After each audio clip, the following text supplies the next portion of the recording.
লাইফের একটা এক্সপিরিয়েন্স হচ্ছে, এই জন্য ভিডিওটা করতেছি। সেটা হচ্ছে রানিংয়ের আগের দিন, হ্যাঁ, আমরা রাতের খাবারটা যদি কখনো দেরি করে খাই তাহলে অনেক সমস্যা হয়। যেমন আমি গতকালকে রাতের খাবার একটু দেরিতে খেয়েছিলাম। আমার ধরেন এখন পেটে খুব ব্যথা করছে, মানে প্রকৃতির ডাক সাড়া দিচ্ছে, বিষয়টা হচ্ছে এরকম। জিনিসটা একদমই লজ্জার না, এটার জন্য আমি দৌড়াতে পারছি না।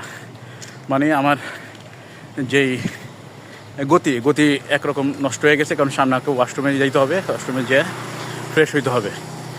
তো এই জন্যই যখন আমরা রান করব, রানের আগে 7-8টার মধ্যে খাবারটা খেয়ে ফেলবো, তাহলে ঠিক আপনার ভোর 3-4টার দিকেই আপনি ফ্রেশ হতে পারবেন।